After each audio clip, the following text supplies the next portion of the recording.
આપની કારમી હાર વચ્ચે સાંસદ સ્વાતિ માલીવાલનું મોટું નિવેદન કહ્યું, જે લોકોએ મારું ચરિત્ર હનન કર્યું તે ખુદ હાર્યા। આમ આદમી પાર્ટીની રાજ્યસભા સાંસદ સ્વાતિ માલીવાલે દિલ્હી ચૂંટણીના પરિણામો અંગે પ્રતિક્રિયા આપતા પક્ષના અધ્યક્ષ કેજરીવાલ પર આકરા પ્રહારો કર્યા છે, તેમજ કેજરીવાલ ગુસ્સામાં આક્રમક બની જતા હોવાનો આક્ષેપ પણ કર્યો છે। સ્વાતિ માલે કહ્યું કે ઘમંડ અને અહંકાર ચકનાચૂર થઈ જાય છે।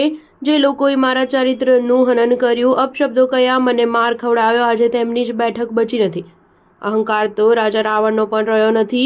કેજરીવાલને ગુસ્સો બહુ આવે છે, તેઓ ગુસ્સામાં ચીજો તોડવા લાગે છે, પરંતુ હું તેમને સલાહ આપીશ કે તેઓ આ બધું છોડી મનોમંથન કરે। સ્વાતિ માલીવાલે પક્ષ છોડવાની વાત પર જવાબ આપ્યો કે તેને આપ છોડવાની કોઈ જરૂર નથી, કારણ કે તેણે આ પક્ષને પોતાના 18 વર્ષ આપ્યા છે। મેં આ પક્ષ માટે ઘણું બધું કર્યું છે। અમુક લોકો મને હાંકી કાઢવા માંગે છે, પરંતુ હું પક્ષ નહીં છોડું। ઉલ્લેખનીય છે કે સ્વાતિ માલીવાલે અરવિંદ કેજરીવાલના અંગરક્ષક બિભવ કુમારે અપશબ્દો બોલ્યા તેમજ માર માર્યો હોવાની ફરિયાદ કરી હતી। ત્યારબાદથી સ્વાતિ માલીવાલ સતત આમ આદમી પાર્ટીની વિરુદ્ધમાં નિવેદનો આપી રહ્યા છે, જો કે પક્ષ સાથે જોડાયેલા છે। સ્વાતિ માલીવાલે કેજરીવાલે પોતાની હારનું મંથન કરવા સલાહ આપી છે, તેમજ ક્યાં ચૂક રહી ગઈ તેના પર વિચાર કરી તેમાં સુધારો કરવા કામ કરવું જોઈએ। સ્વાતિ માલીવાલના આ આક્ષેપો અને સલાહથી દિલ્હીની આપમાં ખળભળાટ મચ્યો છે। સ્ટાર ન્યૂઝ 7 હંમેશા સચ્ચાઈની સાથે।